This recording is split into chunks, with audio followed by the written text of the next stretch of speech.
Hello again and welcome to the Franchise Everything podcast, where we talk about everything and anything franchising. And today we're coming from Melbourne and we're joined by Michael and Marlene Wallace from Kwik Kopy in Cheltenham. How are you going, Michael and Marlene? Good, thanks. Very well, thank you. Excellent. Great to be here. Thank you. Thank you for coming on in and having a chat with us. Pleasure. Looking forward to it? Yes, You are? maybe. You weren't off camera. No, but it's great. Thank you so much for coming and telling your story. I think, so these franchise owner journey stories are really important. We really want to get them out into the marketplace so people can understand what it's like, all the process of owning a franchise, but the thought process to getting into one, what they're like to operate, and certainly Kwik Kopy is no different. And the reason why you guys are so special, of course, is you're Kwik Kopy veterans, aren't you, pretty much? How long have you been in the Kwik Kopy business? We've been in 11 years now. Just over 11 years, yeah. Feels a lot longer. No. Does it actually feel longer? Actually, it's gone very quickly, actually. Yeah. Yes, yeah. As everything in life always goes very quick, doesn't it? Yeah. Yeah. So how did you find Kwik Kopy? How did it all come about? Let's start with what your backgrounds are, because I know Michael, you were saying off camera, because we always have a little bit of a chat off camera. You have an engineering background, so it's quite a bit of a change for you to be in a Kwik Kopy retail print business. Yeah, I mean, I studied engineering and got into that for probably about 25 years or so, and went through various, started in corporate and worked away into small business and enjoy the engineering. A lot of pressure, especially with the project engineering, very sort of long lead times on jobs and very sort of, stressful. And what sort of engineering was it? What were you involved in? It started off in power transmission, which is, gearboxes, chain drives, lever drives, things of that sort of nature. Mainly doing application engineering, so just sort of catalogue type work. Eventually worked my way around into food handling equipment. So the last company I was working for, we were designing machines and processes for the big name brands, Arnott's and Nestle and Cadbury's and people of that sort of nature. So very fulfilling work, doing small parts of jobs like, for instance, your Arnott's shapes biscuits, the flavour you can see, design the machines that actually do the flavour you can see on that. Well, that could be a whole other podcast we could have. Indeed. So I almost want to talk about that now, but that's not what we're here to talk about. But as I say, it's sort of quite stressful, and I was away from home quite a lot. And so you were away from home a lot. Why is that? Just because that's where the manufacturing facilities were? Yeah. These, a lot of these large corporations are very decentralised, and just doing a lot of interstate trips and overseas occasionally and the like, and just a bit stressful on the family. And decided it was time to probably see if we can get something a little bit more family friendly and do something for ourselves. Seem to be doing stuff for other people all the time, and so getting. So you were overworking for someone else, were you, and building businesses for someone else? Yeah, seem to be taking on all the stresses and responsibilities for other people, and thought we can do that for ourselves. And Marlene had been out of the workforce for a little while. You can probably speak to that herself a little bit as well. So when she tried to re-enter the workforce after bringing up a family. Found it quite difficult. The world had sort of moved on and left her sort of behind. She would have to retrain to get back into what she was doing. So, and this was part of your motivation to get a business of yourself, wasn't it? And I think Marlene sort of having been at home for so long just needed something to really sort of stretch her a little bit. And, so small business.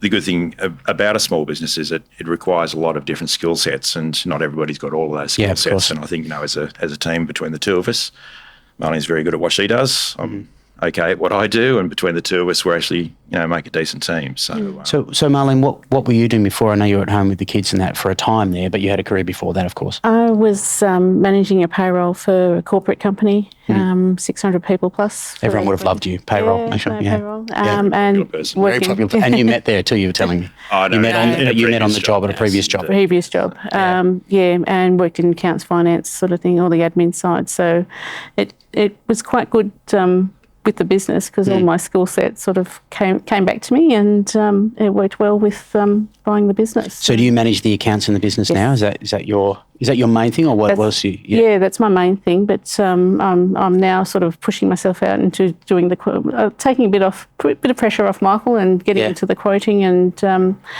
I've always been in the finishing side as well, sort of thing. So the finishing. So can you describe what's that?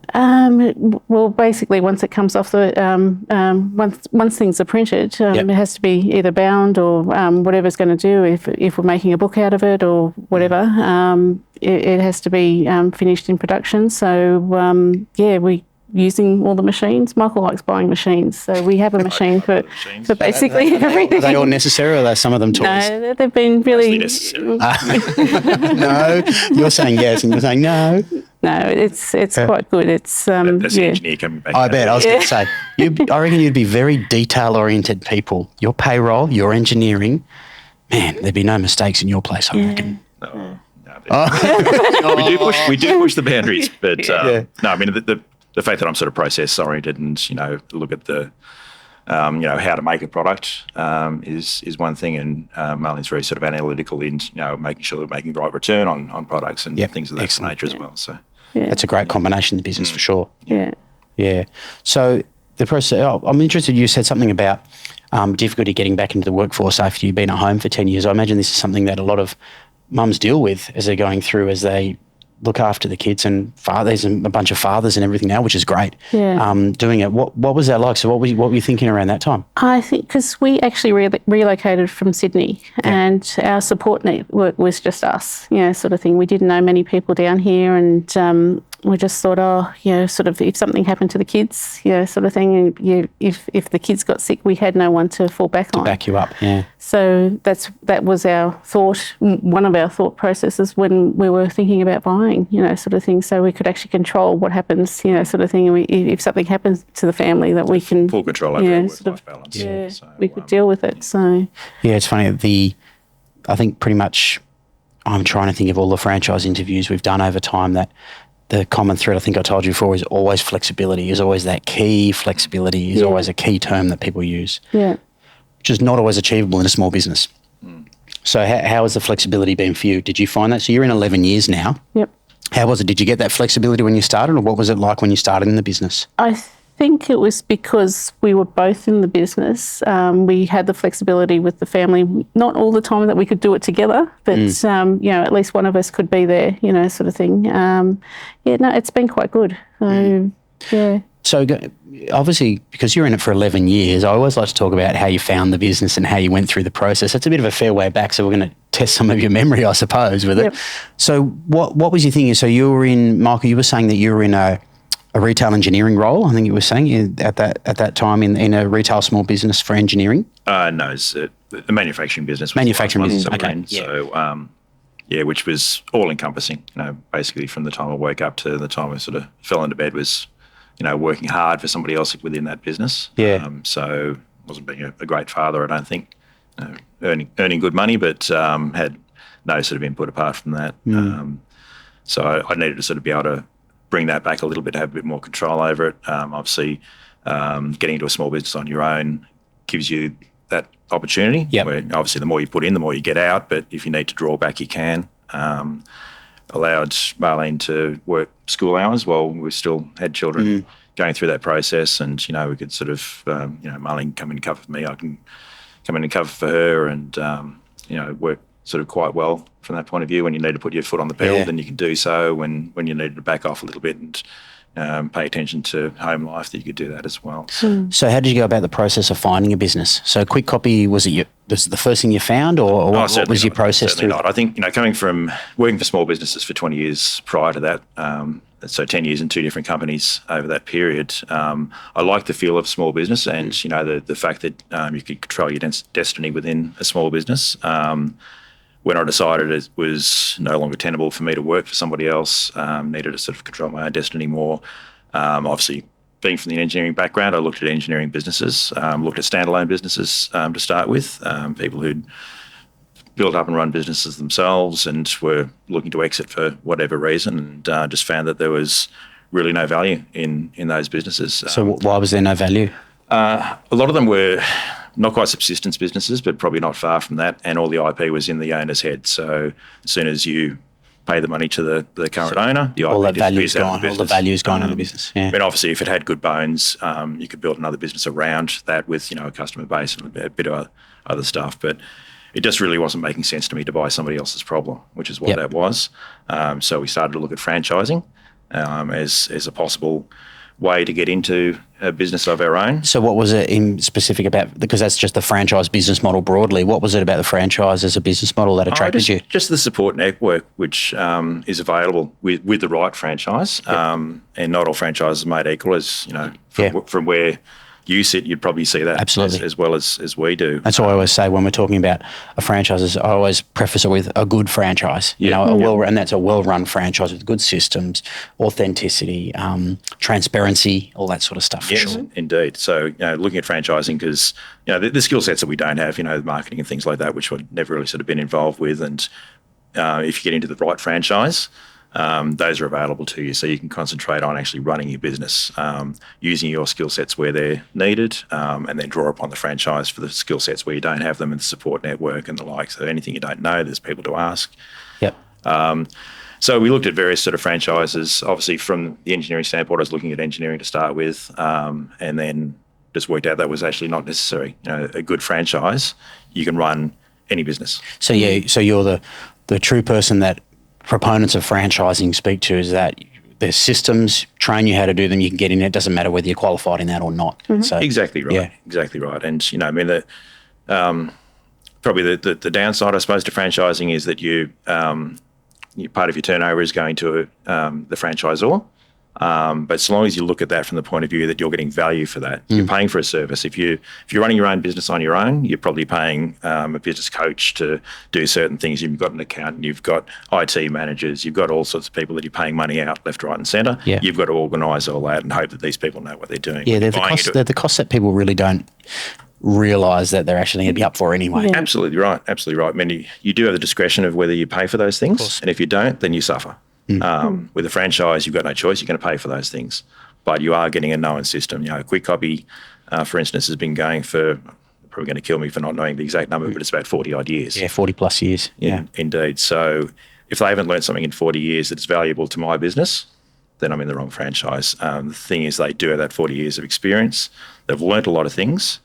And Kwik Kopy as a franchise, I think is just about the perfect balance, where as a franchisor needs to be a dictatorship to some degree. The franchise needs to own and control the brand and make sure that everybody sort of, pushes in the same direction and keeps the branding looking the same and all those sort of things. But it's also a bit of a communist collective in that they listen to the franchisors. They learn from what we learn. So we're in the marketplace, we're talking to customers, we're learning things from our customers, we find new opportunities, we bring those back to the franchise. If it's valuable to the system, it gets built back into the system. So, is there a process for you to provide that feedback? Yes, a lot of processes. So, we've got a very strong owners association, which I was lucky enough to sit on the board for that. For a franchise owners association. Yeah. So, which is an advisory body back to the board and senior management. And how does that work in Kwik Kopy? So, you sitting quarterly, 6 monthly? How does that sort of work? How do you get together? It's they have the FAC meetings, which are the quarterly sessions. So the representatives from each state, either physically or in recent times electronically, go into meetings with senior management with set agendas on things that the franchise wants to talk to us about, we want to talk to the franchise about, and we have a meeting of heads. From the owner's point of view, the owner's representatives have state meetings, talk about things that we want to talk about, all those sort of pressure points and things that we're sort of feeling on the coalface. We then talk on a state level and then bring that back to the franchise, and then so a way for the franchise to discuss things directly with owners. One of the channels, there's many channels. So it's a very good, respectful way to sort of, be able to sit at the table. And provide feedback and input. And really sort of help decisions along the way. And it's with Kwik Kopy in particular, it just seems to work very well.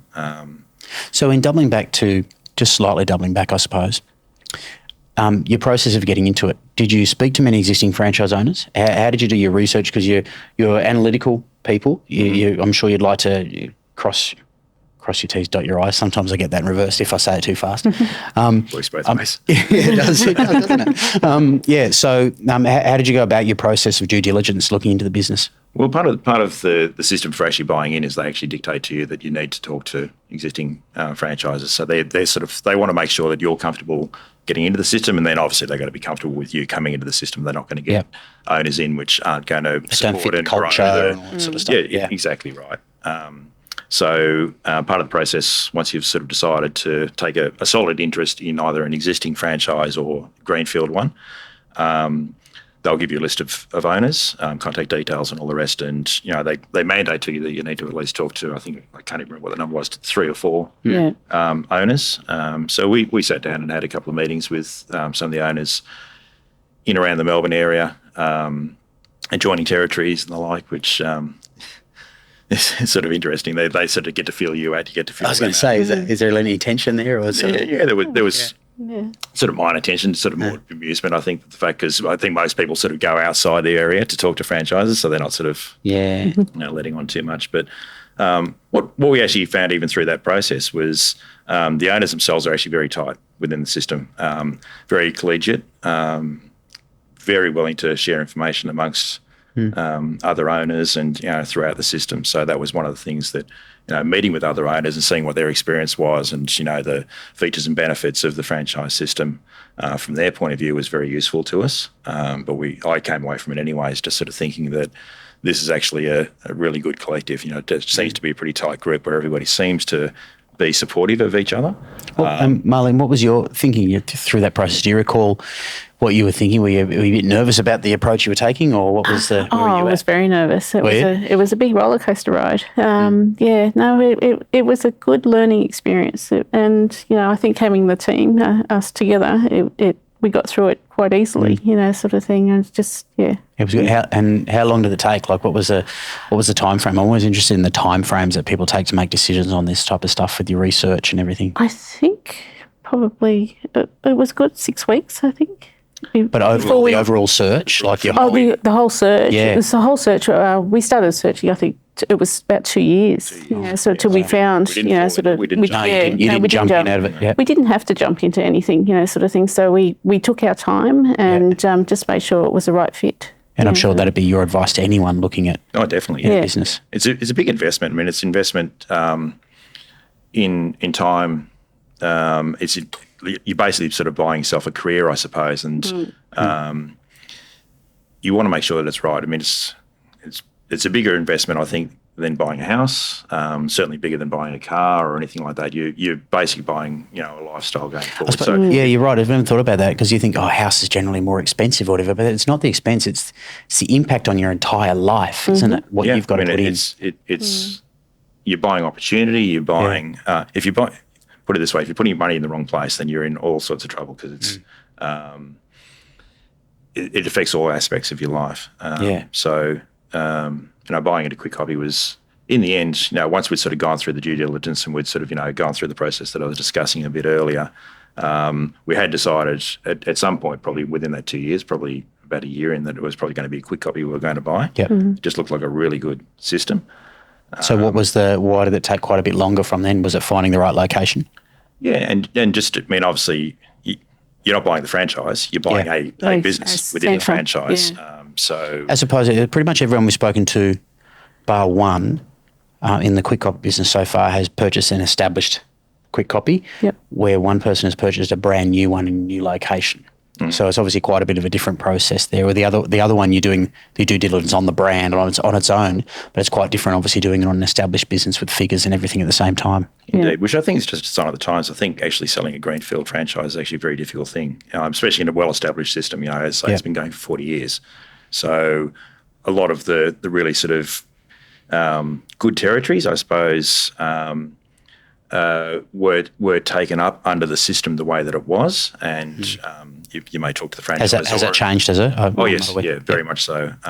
Even just in the time that we've been in the system with the existing management, which there's been some changes through the system, which I'm probably aware of. they started to look at ways to grow the system through greenfielding. Just quite difficult to do when there was well-established, long-running businesses where owners were they're just at that point in their life where they're starting to exit out. So there's good businesses coming onto the market. So why would you greenfield when you can buy a good existing business? It's almost a positive thing at the same time, though, isn't it? It's like a positive. It's a good problem to have. With if businesses are performing and selling well, even as established. I think the owner that you were talking about that's greenfielded, they've been within the system in one form or another. In an established business. Many years. Yeah. They've got an established business. They've worked within the business. Yeah. Now, the fact that those people are buying back in again tells you a lot about the franchise. Yeah. But in recent years, and there'll be probably developments over the next couple of years where I think greenfields are going to become a very, very sought-after commodity within the Kwik Kopy system. Do you think that's with new innovations and stuff like that coming into the business? Very much so. A bit of decentralisation. And I think also just with population growth, I think it's sort of stagnated to some degree because cities just weren't growing. Now they are growing again. So there's new industry areas opening up and becoming available. So greenfielding is going to be, one of the real sort of growth strategies for Kwik Kopy, and as that grows and greenfields become more valuable, the franchise becomes more valuable, which works for all everyone. Yeah, absolutely. So I'm interested, when do you get calls from people who are thinking about buying into Kwik Kopy? Yes. What are those calls like? I'm interested in what they're like, and what do you tell them, and what questions do they ask? What is the number one thing they're mainly after to know? They want to know if it's a good system. And it's such a general question, though, isn't it? Of course. I mean, to be honest, a little bit like us, I suppose, when we were buying in, we actually didn't know what the right questions were to ask. Yeah. We want to make sure that we're not going to completely make a mess of this and put our money somewhere where it's just going to be wasted and it's going to be a millstone around our neck. So they come in sort of trying to ask explicit questions, about the business they're going to buy, which obviously that's sort of between them and the current seller for an existing business, but more than happy to talk to them about the system and how it's worked for us, and how it provides opportunities and how you have solid input back into the system. So we can lead the discussions in those ways. We had a recent prospect for one of the businesses in Melbourne come through our centre just to have a look at. I think we're the only one in Victoria which are running over 2 floors in an industrial in your production. So physically, and they were looking to buy a business and move it into a new premises, and wanted to see how it was going to physically work over 2 floors. So those sort of questions, the logistics of how the business is actually going to work if they take it on. But no, most of the franchisees within the system we're open books, and we're strong advocates for the business. So anybody who walks into almost any Kwik Kopy anywhere in Australia is going to get a good story. Excellent. So with all Kwik Kopys have maybe got a different focus on certain products depending on what the small businesses are in the local area. What are the main jobs that you're doing? Are you doing signage and that sort of stuff? You've obviously invested in a bit of equipment for signage. So what are your day-to-day main workloads? You're going to keep on throwing the questions to me. You can see that. Marlene keeps looking at you. I was like, I keep trying to include you, Marlene. You just keep looking at Michael. I'm giving you an in. That's right. That's funny. We're generalists, so we take on whatever business comes our way, and every territory is a little bit different. Whether it's a CBD or a suburban or country store or whatever else. So really, we sort of take on the business that's presented to us within our areas. And Kwik Kopy as a group, we're growing more into the signage, which I think you've spoken. I've heard every partner, franchise owner I've spoken to has been talking about signage and everything you're doing. Yeah, that's a real growth area for us. And we've gone from when we bought our franchise back in 2012, we actually still had a little offset press sitting in the back corner, running envelopes and lead heads and whatever for people. I mean, how times have changed. It's gone. You're almost shocked if somebody rings and asks for that sort of stuff. I don't remember. I can't recall the last time I sent a letter. Yeah, exactly. A couple of express post parcels, of course. Exactly right. Yeah. So, it's evolved from, ink on paper to obviously the digital and using outsourced partners for certain things. And then, we sort of learnt the signage and decal business through outsourced partners, learned that there's good money to be made there. The franchise has actually picked up on that. That was actually driven, that growth into that area is actually driven by owners back into the system through the FAC and various other outfits, worked out that was a really good growth area to go into. So we learnt that through an outsourced model, and then actually has brought that production in-house, which is some of the machines that we've invested in over time. And, graphic design is another area which Kwik Kopy have supported that within the system. Obviously, graphic design is part of the production process for us. So we've got designers to prepare artwork to turn into print to sell to clients, but then you have a resource within the business which you can sell as graphic design. So, we've done animations. Actually, recently we did an animation for one of our corporate clients, which was at Etihad Stadium, up on the big screens and all the rest of it. It's fantastic to be able to get involved as a small business to get involved with projects of that size and scope. It's huge. It's a real mix, and it gives you variety within the day. You can be running a box of business cards in the morning, you're running some booklets in the afternoon, you're running decals for a client, you're doing a signage installation on a window the following day. So there's a lot of variety. And the franchise is flexible enough to be able to sort of follow the money. So we're finding that we're, being asked for work and we're winning work, we're learning ways to actually do that work. The franchises are then happy to go, okay, well, there's an opportunity here to be had. And they'll put the systems in place in order to let the system sort of grow into those areas. Excellent. So being 11 years in now and the business is quite mature, I think you told me off camera that the business that you're in is 37 years old. Is that right? So, and it's had 3 owners. So as it keeps rolling over, what is the future looking like? So what do you see on the horizon where you're at now with Cheltenham? Look, I think it is onwards and upwards. We're growing into different markets. Where we are, as I say, we're a suburban centre.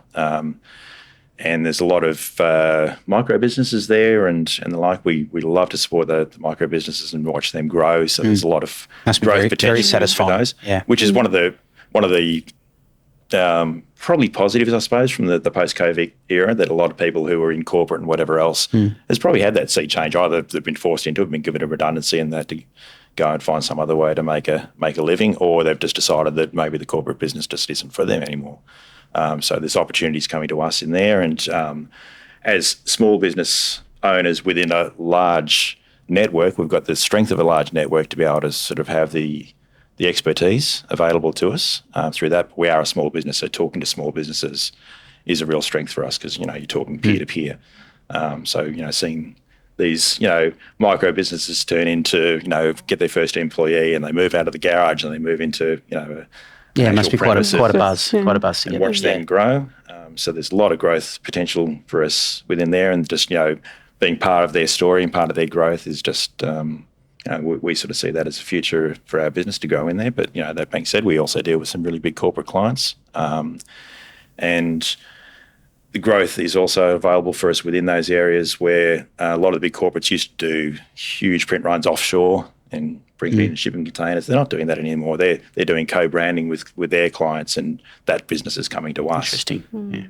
Because that was a real thing, just shipping it generally off to China. And exactly right. Shipping containers, and then we, a couple of corporates have sort of said to us, we print magazines in China, which you guys done over there. Absolutely right. They get pallet loads of stuff in there. They move half of it off to their clients, and the rest to get binned. Now they're doing co-branding, so we have the technology available to us with a lot of IT coming into the print business now, which allows you to merge onto documents much more easily than you could in the past. So there's growth areas for us there where you can personalise products there. So there's a lot of growth for us in that area.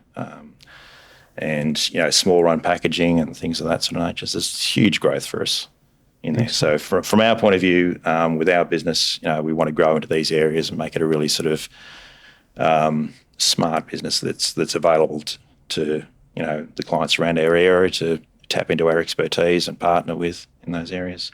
Awesome. Excellent. I think we've covered some fantastic things on the Kwik Kopy Cheltenham business. Thanks for joining us today, Michael and Marlene Wallace. Thanks so much for joining us. Pleasure. It's been a pleasure. You. Excellent. And thank you as well for joining us again on the Franchise Everything podcast. Same as always, like, subscribe, share, tell us what you think, comments, all that sort of stuff there. We'd love that. We'd really appreciate your support. And we'll catch you again in the next one soon.